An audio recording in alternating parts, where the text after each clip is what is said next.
Tony Tukumbo Fernandez show is all about promoting the true life and success stories of African and Caribbean achievers around the world.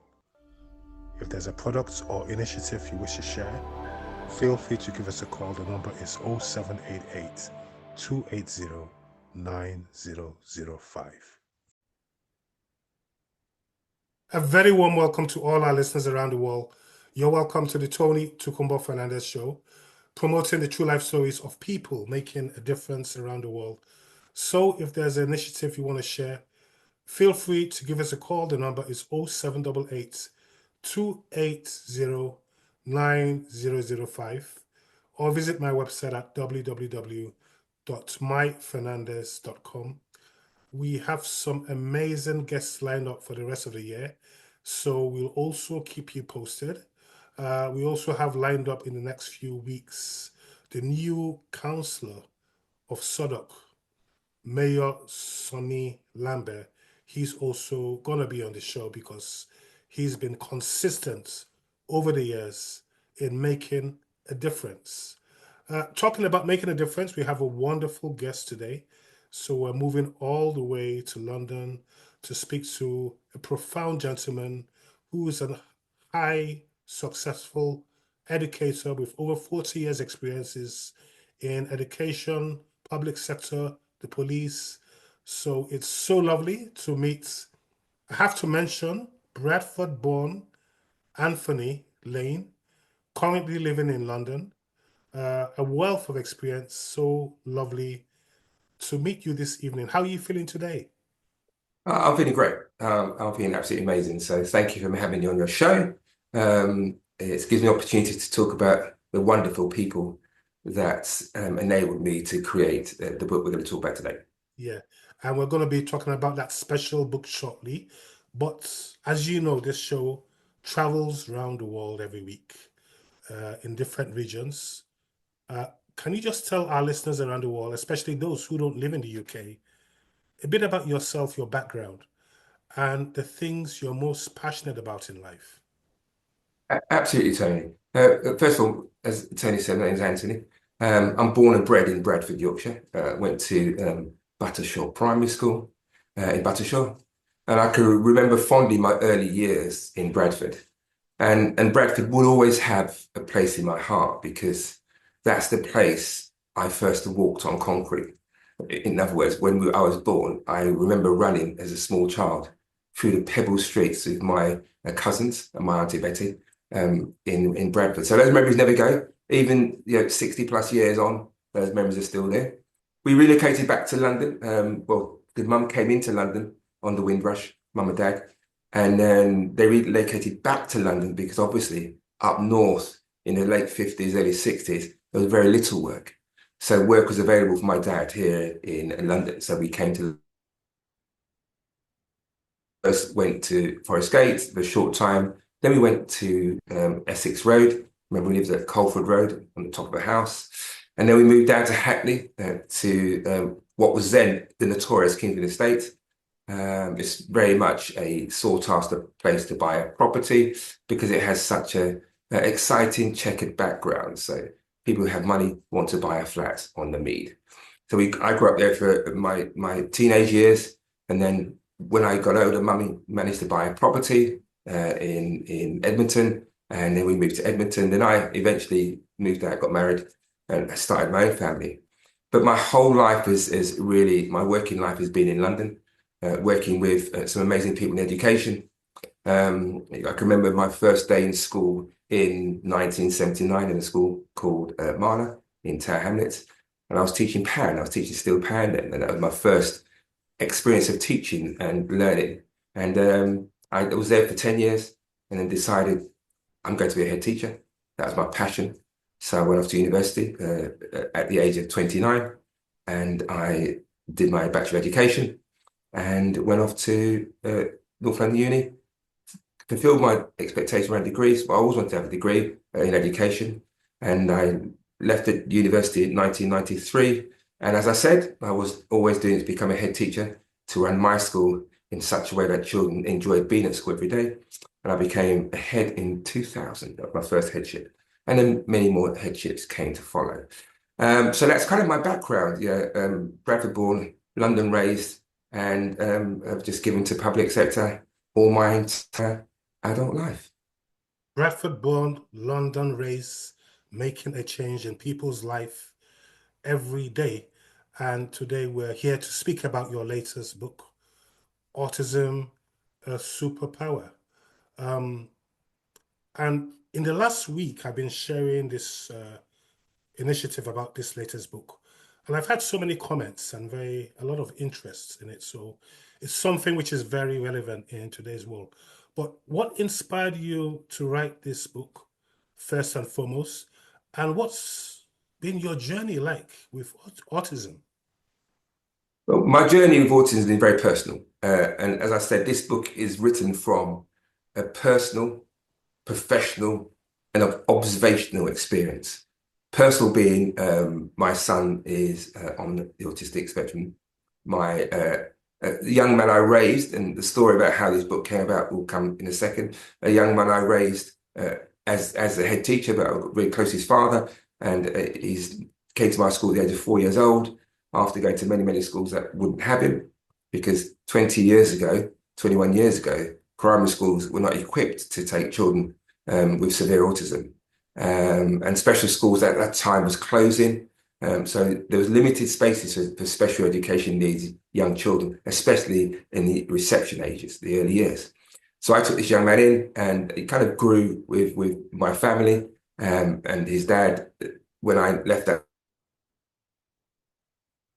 I saw Michael, and then Michael just became part of the family, and I kind of inadvertently adopted Michael as mine. So I've kind of advised and watched Michael grow from the age of 4 years old to he's now 26. He's had some challenges, and many autistic young people, children, primary school years seem to be very exciting for autistic children if they're in the right school. But as they go to secondary school, things get a bit more difficult, and as they hit adulthood, things are even more challenging then. So that was kind of part of the reason why I felt I had to write this text. After retiring as a head in 2018, I knew I wanted to write. I've had a passion for writing as a child. I used to write stories. I had a massive passion for writing, but I wanted to write to make a difference. So my first publication was called Bleed Education, Developing a Changed Mindset. That was about working with growth mindset to help children move away from violence, move away from crime. So a different way of approaching support for children involved in criminal activities. And that did some good work in and around London, and about to sell the training package onto somebody else because they want to lead that. And the second book, Autism, a Superpower, came because I had an awakening. It sounds crazy. The title is Autism, a Superpower, an Awakening.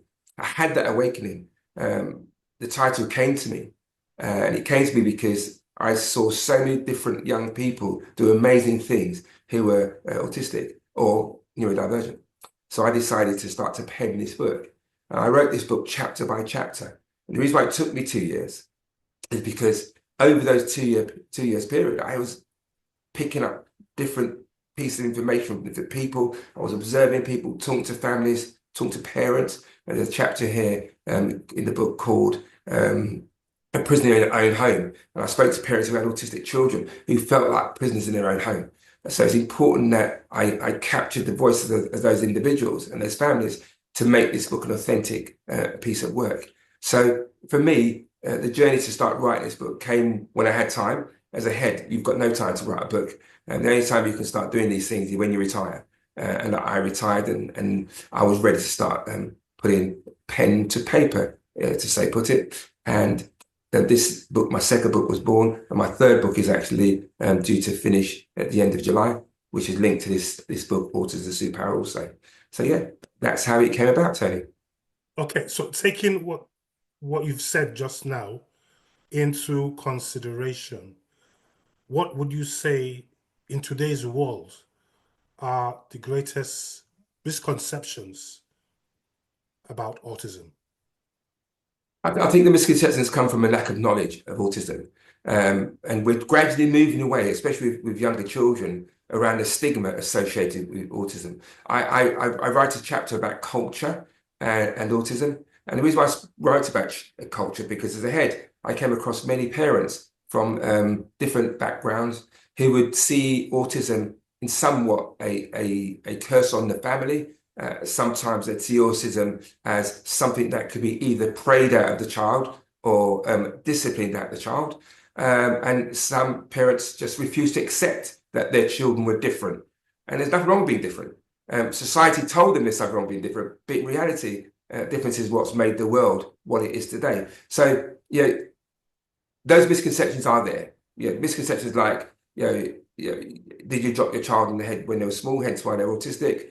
Did you ignore your child? And in the book, we talk about refrigerator mothers. That was coined by a very, at that time, a phenomenal researcher and psychologist who wrote a paper about autism was caused by mothers not showing their children enough love, mothers not caring enough for their children. And they refer to that phrase as refrigerator mothers. Cold mothers was the reason for autism. Sometimes they saw autism as not really a neurological or psychological, whatever logical you attached to it. Over the years, people have tried to put it in one category and another category. But autism was only just about difference and how individuals are different, and some are more different than others. And there's nothing wrong with that. So the myths are autism can't be caught from somebody.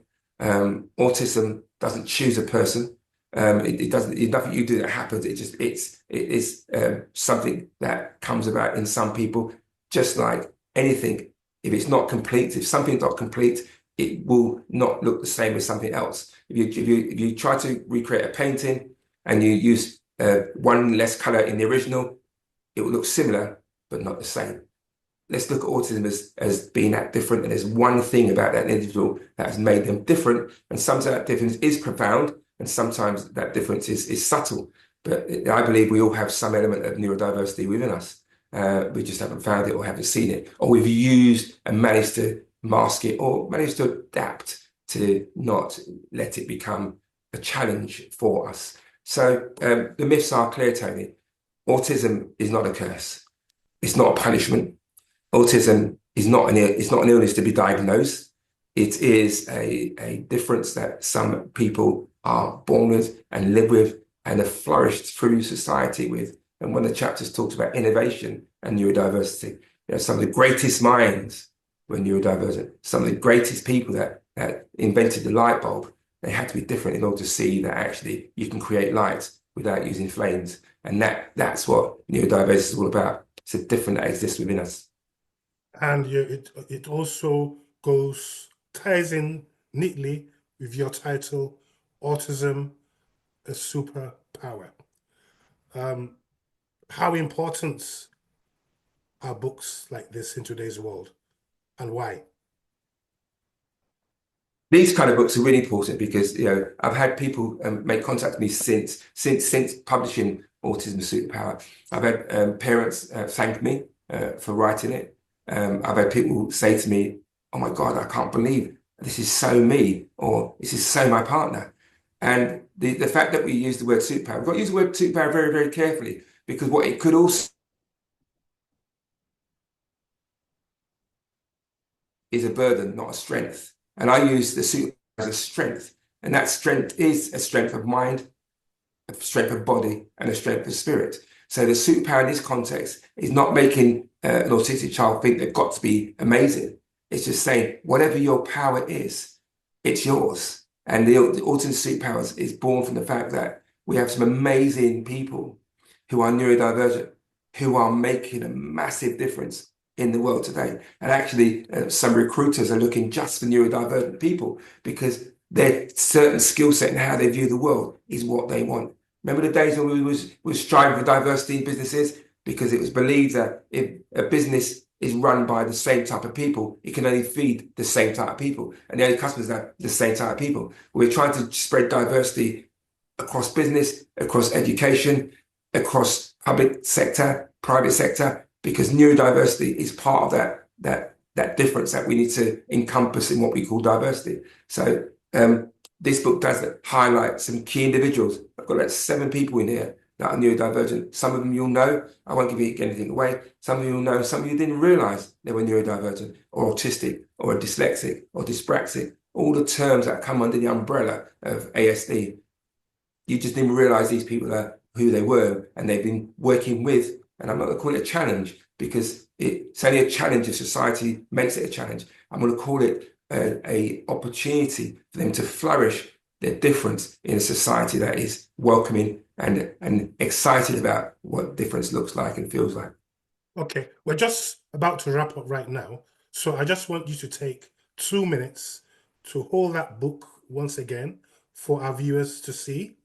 And I want you to take 2 minutes to speak to all our listeners around the world today, neurodivergent or not, and tell them why it's important for them to get a copy of this book and where they can get it. First of all, neurodivergence, neurotypical, neither or is better than others. Yeah, some are neurotypical, some are neurodivergent. That's fine. That's great because actually we're a melting pot of difference, and that's what makes this world exciting.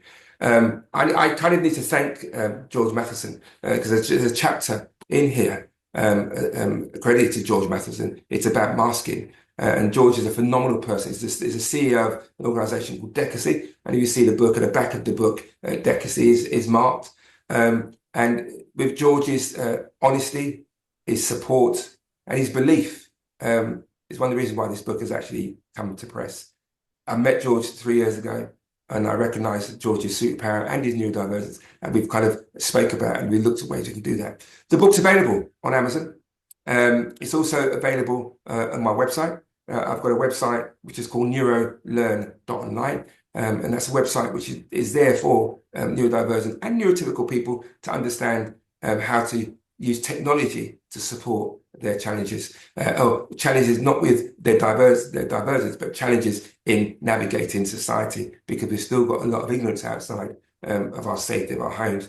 So it's on Amazon. It's been on Amazon now. It's its second week. It's not selling out, obviously, but it's selling. And grab your copy. It's an interesting book. It's $14.99, and as Amazon is a business, the Decacy, the organisation that supported me, they get £5 of the sale of the book, and Amazon get the rest. So the book was never about making money. The book was always about raising awareness, and this is why Autism Superpower is one of these books that should be on your bookshelf. And if you read it from the opening chapter to the final chapter, when I advocate neurodivergents working together with neurotypicals to make this world a better place, you realize that neurodivergence isn't something bad. It's just something amazing and good. Something amazing and good. Autism is superpower, profound, unique, and different, with so much blessings inside it. Now, we both have great connections in London and in Bradford, so we'll do our bits to promote it within our platforms. But on a very final note, what message do you have for all our listeners around the world today? And also, what message do you have for people who are struggling with autism as well? My message is clear. Seek support from the people around you. There's many organisations that can support families who are managing children with autism and other forms of neurodivergence. And the Autistic Society is very good, very helpful.